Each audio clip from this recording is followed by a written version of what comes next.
साल 2019 में इंस्पेक्टर राघव शर्मा रात की पेट्रोलिंग पर हैं जब उन्हें एक रहस्यमय आवाज सुनाई देती है। जंगल में घुसते ही उन्हें अपनी खुद की खून से सनी वर्दी लटकी हुई मिलती है, जिससे दहशत बढ़ जाती है। अचानक एक परछाई उभरती है जो उनकी ही तरह दिखती है, लेकिन उसके चेहरे पर खौफनाक मुस्कान है। जब परछाई राघव की ओर बढ़ती है और कहती है, अब तुम्हारी बारी है राघव, तो वह अपने अस्तित्व की सच्चाई का सामना करने के लिए मजबूर होते हैं। तो दोस्तों, कहानी शुरू करने से पहले मुझे आपसे एक छोटी सी रिक्वेस्ट है कि अगर आप लोग मेरे चैनल पर नए हैं तो मेरे चैनल को सब्सक्राइब करें और मेरी वीडियो को लाइक करें। तो चलिए दोस्तों, बिना समय बर्बाद किए कहानी शुरू करते हैं। साल 2019 की बात है। मैं इंस्पेक्टर राघव शर्मा उम्र 38 सतपुड़ा नेशनल पार्क के पास के थाने में तैनात था। उस रात मेरी नाइट पेट्रोलिंग थी। नवंबर का महीना था।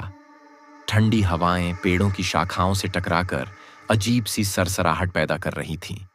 जंगल के किनारे की सड़क पर मेरी जीप की हेडलाइट्स दूर तक रोशनी फैला रही थी, लेकिन चारों तरफ घना अंधेरा था। मैं हमेशा की तरह गाड़ी चलाते हुए सड़क के दोनों ओर नजरें घुमा रहा था कि तभी कानों में धीमी सी आवाज आई, राघव। आवाज धीमी थी मगर साफ थी। मैंने अचानक जीप रोक दी। मैं अकेला था। ड्राइवर की ड्यूटी आज नहीं थी, इसलिए गाड़ी खुद चला रहा था। पहले तो सोचा कि कोई वहम होगा, लेकिन जैसे ही इंजन की आवाज बंद हुई, वह आवाज फिर आई, राघव। इस बार थोड़ी और पास से मेरे रोंगटे खड़े हो गए। मैंने टॉर्च निकाली और सड़क के किनारे घने जंगल में रोशनी डाली। कुछ भी नहीं दिखा, लेकिन वह आवाज अब भी आ रही थी, जैसे कोई मुझे अंदर बुला रहा हो। जंगल के अंदर जाने का आदेश नहीं था, पर मेरा मन नहीं माना। मैंने जीप लॉक की अपनी सर्विस रिवॉल्वर निकाली और आवाज की दिशा में चल पड़ा। कुछ कदम चलते ही अंधेरे में मेरी टॉर्च की रोशनी किसी चीज से टकराई। एक पेड़ की ऊंचाई पर कुछ लटका हुआ था। मैंने ध्यान से देखा और मेरे पैरों तले जमीन खिसक गई। वो मेरी खुद की वर्दी थी, खून से सनी हुई। ऐसा लगा जैसे किसी ने उसे वहां टांग दिया हो। मेरे सीने में अजीब सी दहशत दौड़ गई। या यह कैसे हो सकता है? मैंने खुद से बुदबुदाया। मेरी वर्दी तो मेरे शरीर पर थी। फिर यह अचानक मेरे ठीक सामने झाड़ियों के पीछे से एक परछाई उभरी। धीरे धीरे वो आकार लेने लगी। मैंने टॉर्च सीधा उस पर डाली और मेरी सांस अटक गई। वो मैं ही था। हाँ, मेरे सामने खड़ा शख्स मेरी ही तरह दिख रहा था।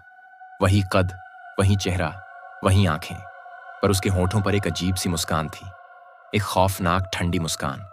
मैंने लड़खड़ाते हुए एक कदम पीछे लिया और उस परछाई ने एक कदम आगे बढ़ाया। मेरे हाथ की रिवॉल्वर कांपने लगी। तुम कौन हो? मेरी आवाज लड़खड़ा गई। परछाई ने कोई जवाब नहीं दिया, वो बस मुस्कुराती रही। फिर धीरे से उसने अपना दायां हाथ ऊपर उठाया और मेरी ओर इशारा किया, अब तुम्हारी बारी है राघव। मैंने महसूस किया कि मेरे चारों ओर हवा अचानक भारी हो गई थी। मेरी सांसें तेज चलने लगीं। मेरे दिमाग में अजीब अजीब ख्याल आने लगे। क्या यह कोई सपना था या कोई खेल, या मैं किसी जाल में फंस गया था? परछाई अब धीरे धीरे मेरी ओर बढ़ रही थी। मेरा दिल इतनी तेज धड़क रहा था कि मुझे लगा अगर यह सब सपना भी है तो भी इसकी सच्चाई मेरे शरीर में समा चुकी थी। रात के लगभग 2 बज रहे थे। सतपुड़ा के इस हिस्से में कोई आता जाता नहीं था, सिर्फ घना जंगल, ठंडी हवा और मेरे सामने खड़ी वो अजीबोगरीब परछाई। वो बिल्कुल मेरी ही तरह दिखती थी, पर उसकी आंखों में कुछ था, कुछ ऐसा जो इंसानी नहीं लग रहा था। उसकी मुस्कान जैसे गहरी होती जा रही थी, और मैं वहीं खड़ा अपनी रिवॉल्वर को कसकर पकड़े हुए समझने की कोशिश कर रहा था कि यह सब क्या हो रहा है। मेरे दिमाग में अचानक मेरे घर वालों का चेहरा घूम गया। मेरी पत्नी सुमेधा, मेरी 7 साल की बेटी नायरा। क्या मैं उनसे आखिरी बार मिल चुका हूं? नहीं, मुझे यहां से बाहर निकलना था। मैंने खुद को संभाला और उस परछाई को गौर से देखा। उसकी वर्दी भी मेरी ही तरह थी। सिर्फ एक फर्क था, मेरी वर्दी पर जहां मेरे नाम की पट्टी थी, वहां उसकी वर्दी पर कुछ नहीं लिखा था। तू कौन है? मैंने फिर से पूछा। इस बार थोड़ी हिम्मत जुटाकर परछाई ने कोई जवाब नहीं दिया। उसने बस अपना सिर हल्का सा टेढ़ा किया और मुझे देखती रही। मुझे ऐसा लगा जैसे वह मुझे परख रही थी, मुझे समझ रही थी। मैंने धीरे से पीछे हटने की कोशिश की, लेकिन तभी मुझे अपने पीछे सरसराहट सुनाई दी। झाड़ियों के बीच से कुछ हिलता हुआ महसूस हुआ। मैंने तुरंत टॉर्च घुमाई, पर वहां कुछ नहीं था। पर यह सिर्फ मेरी आंखों का धोखा नहीं था। मुझे एहसास हो रहा था कि कोई और भी वहां था। अब मेरे सामने सिर्फ वो परछाई नहीं थी, बल्कि मेरे चारों ओर हलचल बढ़ने लगी थी। ऐसा लग रहा था जैसे जंगल की हर चीज मुझे घूर रही हो। हवा में अजीब सी ठंडक थी, लेकिन मेरे माथे से पसीना टपक रहा था। तभी परछाई ने एक कदम और बढ़ाया। इस बार उसकी हरकतें और भी डरावनी थीं। उसकी चाल वैसी नहीं थी जैसी इंसानों की होती है। ऐसा लग रहा था जैसे वह जमीन पर नहीं, बल्कि हवा में तैर रही हो। मुझे नहीं पता यह हिम्मत थी या डर, लेकिन मैंने तुरंत अपनी रिवॉल्वर निकाली और निशाना साध दिया। रुक जा, वरना गोली मार दूंगा। परछाई ठिठक गई। उसने मेरी आंखों में झांका और फिर एक हल्की हंसी सुनी, एक अजीब गूंजती हुई हंसी। क्या सच में वो फुसफुसाई? उसकी आवाज मेरे कानों के अंदर तक गूंजने लगी। मैंने बिना सोचे गोली चला दी। आए! आवाज पूरे जंगल में गूंज गई। परछाई वहीं खड़ी रही। गोली उसे छू तक नहीं पाई। मैंने घबराकर फिर से फायर किया। एक बार, दो बार, तीन बार, परछाई हिली तक नहीं। अब मेरी उंगलियां कांपने लगी थी। मेरे हाथ में पसीना आ रहा था। यह क्या हो रहा था? क्या मैं सपना देख रहा था या यह सब सच था? परछाई धीरे धीरे मेरे करीब आ रही थी। उसके होंठ हिले और उसने एक नाम लिया, सुमेधा, मेरी पत्नी का नाम।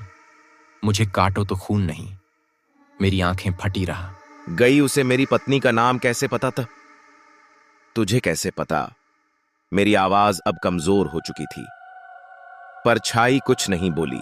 वो अब मेरे बिल्कुल सामने थी, इतनी करीब कि अगर मैं हाथ बढ़ाता तो उसे छू सकता था, लेकिन मैं उसे छूना नहीं चाहता था। मुझे ऐसा लग रहा था जैसे अगर मैंने उसे छू लिया तो मैं कभी वापस नहीं आ पाऊंगा। उसने फिर धीरे से फुसफुस या नायरा। अब मेरा पूरा शरीर सुन्न हो चुका था। यह क्या था? यह कौन था? यह मेरे घर वालों के नाम कैसे ले रहा था?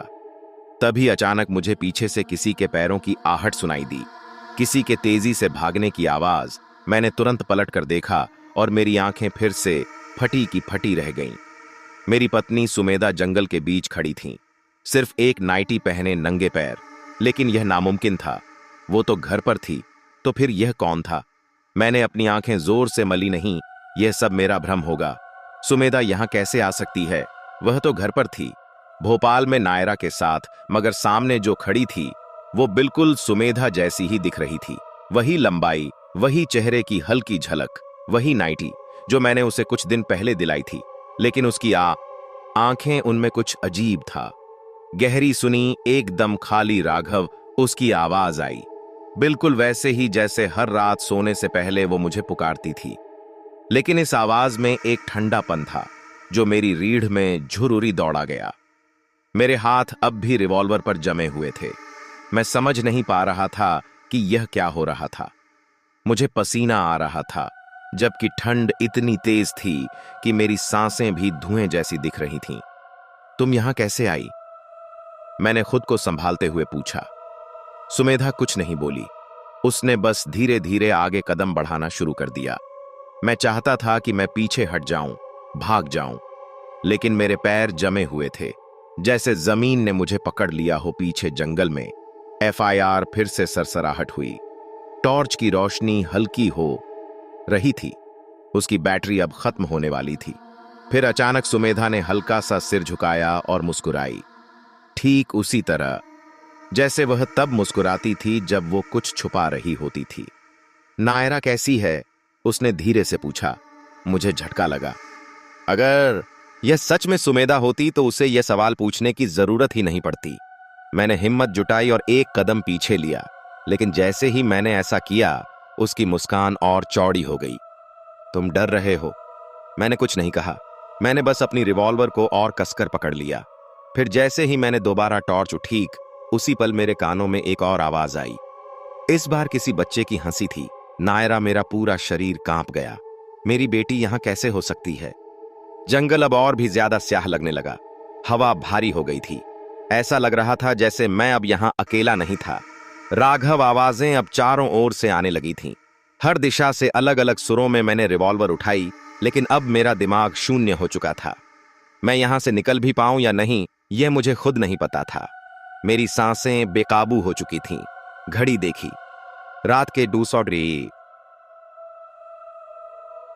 जंगल अब और भी घना लगने लगा था, जैसे हर पेड़ मुझे निगलने को तैयार खड़ा हो। सामने वही दो परछाइयां, एक मेरी शक्ल की, दूसरी सुमेधा जैसी, और अब कहीं ना कहीं से नायरा की हंसी भी गूंज रही थी। लेकिन यह हंसी, यह उसकी नहीं थी। मैं उसे पहचान सकता था। मुझे समझ नहीं आ रहा था कि यह सब क्या था, लेकिन मेरा शरीर अब जवाब देने लगा था। हाथ पसीने से भीग चुके थे, पैरों में झुनझुनी हो रही थी। इसकी ओर की मुझे दिखा कि अब वो अकेली नहीं थी। उसके ठीक पीछे वही परछाई खड़ी थी जो मेरी शक्ल की थी। अब दोनों की आंखें मुझे घूर रही थी। जैसे ही मैंने कदम बढ़ाया, सुमेधा की परछाई एक झटके में मेरे करीब आ गई। राघव, इतनी जल्दी क्यों? उसने धीमे से कहा। उसके शब्दों में एक अजीब सा कंपन था। यह मेरी सुमेधा नहीं थी।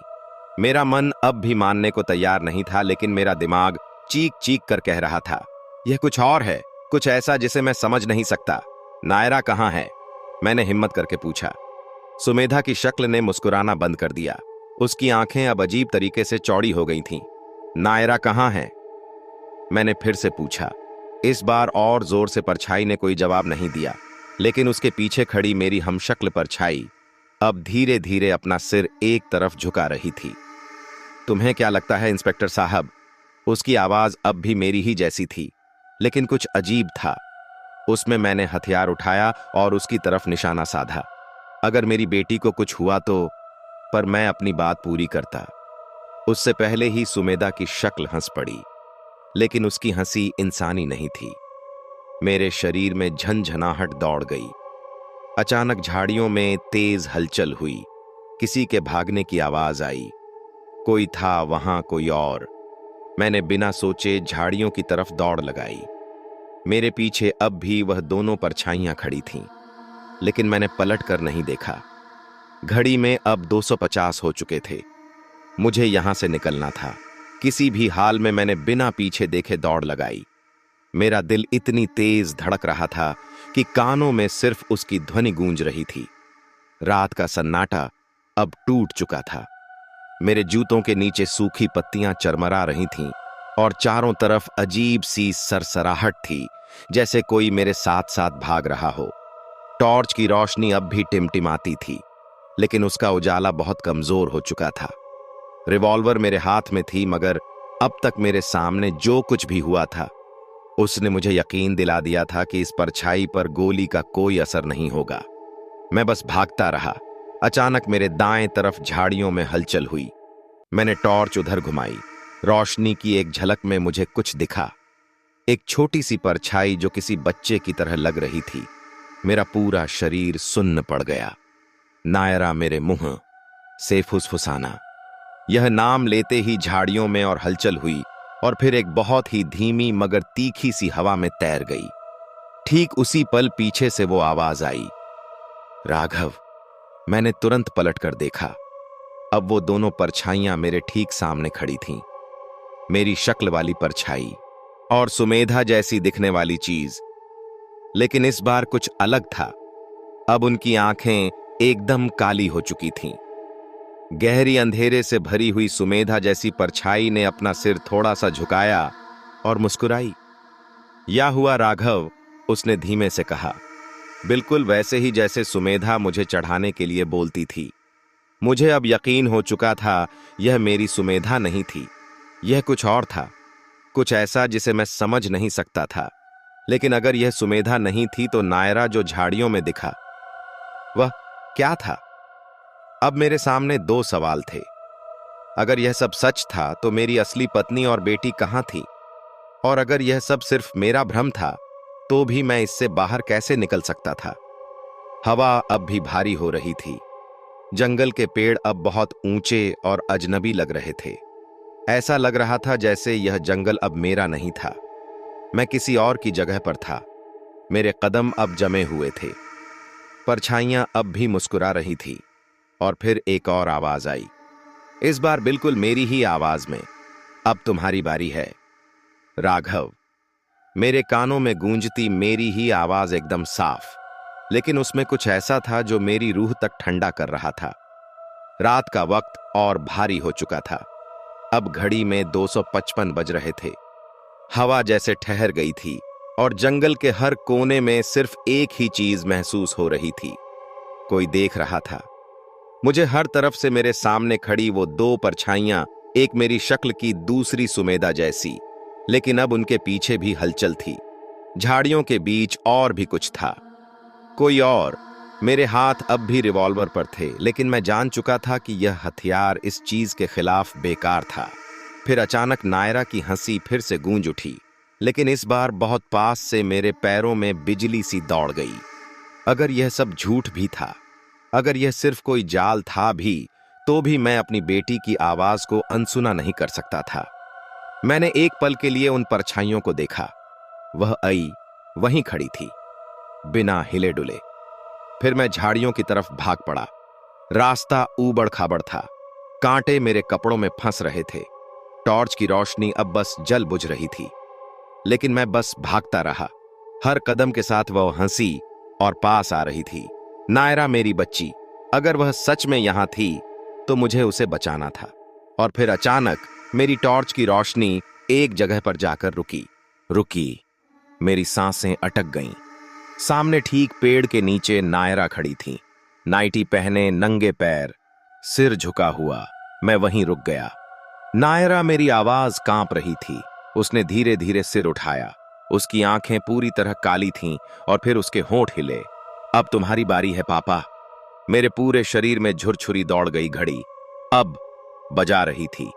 जंगल की ठंडी हवा अचानक और भारी लगने लगी थी, जैसे उसने मेरे चारों ओर एक अदृश्य जाल बुन दिया हो। नायरा की काली आंखें अंधेरे में चमक रही थीं और उसके होठों पर एक अजीब सी मुस्कान थी, एक ऐसी मुस्कान जो मेरी बच्ची की नहीं हो सकती थी। अब तुम्हारी बारी है पापा। उसकी आवाज में ठंडापन था, एक ऐसा कंपन जो मेरे दिमाग के हर कोने में गूंज रहा था। यह मेरी बेटी नहीं थी, पर अगर यह नायरा नहीं थी तो फिर मेरे पैर कांप रहे थे, लेकिन मैं हिला नहीं। अगर मैंने यहां एक भी गलत कदम उठाया तो शायद मैं कभी बाहर नहीं निकल पाऊंगा। नायरा, यह सब क्या है? मैंने हिम्मत करके पूछा। उसने धीरे धीरे सिर झुका लिया, जैसे किसी चीज के बारे में सोच रही हो, और फिर उसने अपना हाथ ऊपर उठाया और मेरी ओर इशारा किया, ठीक उसी तरह जैसे मेरी परछाई ने किया था। तुम भूल गए, उसने कहा। उसकी आवाज अब भी वही थी, लेकिन कुछ अलग था। उसमें भूल गया। मैं क्या भूल गया?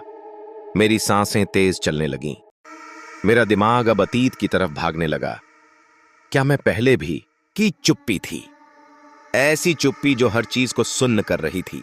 और फिर वो दोनों नायरा एक साथ बोल पड़ी, अब तुम्हारी बारी है पापा, अब तुम्हारी बारी है पापा, अब तुम्हारी बारी है पापा। उनकी आवाज हर दिशा से गूंजने लगी और तभी मेरे ठीक पीछे किसी ने मेरा कंधा छू लिया। मेरे शरीर में जैसे बिजली दौड़ गई। ठंडी उंगलियों का एहसास मेरे कंधे पर होते ही मेरी सांसें अटक गईं। घड़ी में ठीक 3:05 बज रहे थे। पूरी दुनिया जैसे थम गई थी। मैंने धीरे धीरे अपना सिर घुमाया और जो मैंने देखा उसने मेरे अंदर एक अजीब सा सन्नाटा भर दिया। मेरी पत्नी सुमेधा मेरे ठीक पीछे खड़ी थी, लेकिन यह वही सुमेधा नहीं थी जिसे मैं जानता था। उसके बाल बिखरे हुए थे, चेहरा उतरा हुआ था और उसकी आंखें, उनमें एक अजीब सी शून्यता थी। मेरे होंठ हिले, लेकिन कोई शब्द नहीं निकला। राघव, उसने धीरे से कहा। उसकी आवाज में ऐसा दर्द था जिसे मैंने पहले कभी महसूस नहीं किया था। मैंने हिम्मत जुटाई, सुमेधा, यह सब क्या हो रहा है? उसने कोई जवाब नहीं दिया, बस अपना सिर हल्का सा झुका लिया, जैसे कोई भारी राज अपने भीतर दबाए बैठी हो। और फिर उसने अपनी हथेली उठाई। मेरी सांसें तेज हो गईं। उसकी हथेली में कुछ था, एक पुरानी मुड़ी तोड़ी तस्वीर। मैंने कांपते हाथों से उसे पकड़ा और जैसे ही मैंने उसे देखा, मेरे पैरों तले जमीन खिसक गई। यह हमारी शादी की तस्वीर थी, लेकिन इसमें कुछ गड़बड़ थी। तस्वीर में मैं और सुमेधा एक दूसरे का हाथ पकड़े खड़े थे, लेकिन बीच में एक और शख्स था, मेरे जैसा दिखने वाला कोई और, मेरे ठीक बगल में खड़ा मुस्कुराता हुआ। लेकिन मैंने ऐसा कभी याद नहीं किया। इस तस्वीर में वह शख्स कौन था? मैंने नजरें उठाकर सुमेधा की आंखों में देखा। यह कौन है? मेरी आवाज कांप रही थी। सुमेधा के होंठ धीरे से हिले और उसने फुसफुसाना, अब तुम्हारी बारी है। उसका चेहरा एक ठंडी मुस्कान में बदल गया। मेरी दुनिया घूम गई। चारों तरफ अंधेरा छा गया और फिर मुझे कुछ याद आने लगा, कुछ ऐसा जो मैंने बहुत पहले भुला दिया था। अचानक मेरे सिर में पाया तेज झंझनाहट हुई, जैसे कोई पुरानी दबी हुई यादें जबरदस्ती मेरे दिमाग में घुस रही थीं। मेरी सांसें तेज हो गईं। तुम भूल चुके हो राघव। सुमेधा की आवाज मेरे कानों में गूंज रही थी। अब तुम्हारी बारी है। और फिर मेरे सामने खड़ी दोनों नायरा और मेरी हमशक्ल परछाई धीरे धीरे मेरी तरफ बढ़ने लगी। मैं पीछे हटने की कोशिश कर रहा था, लेकिन मेरे पैर जैसे जमीन में धंस चुके थे। टॉर्च की रोशनी अब पूरी तरह बुझ चुकी थी। चारों तरफ सिर्फ अंधेरा था और वह अजीब सी हंसी जो हर दिशा से गूंज रही थी, और फिर सब कुछ काला पड़ गया। क्या हुआ इंस्पेक्टर राघव के साथ? क्या वो इस जंगल से जिंदा निकल पाएगा या फिर वो भी उन्हीं में से एक बन जाएगा? यह जानने के लिए इंतजार कीजिए अगले वीडियो का। अगर आपको यह कहानी पसंद आई हो तो चैनल को सब्सक्राइब करें, वीडियो को लाइक करें और कमेंट में बताइए कि क्या आप कभी ऐसी किसी डरावनी घटना का हिस्सा बने हैं। मिलते हैं अगले वीडियो में एक और खौफनाक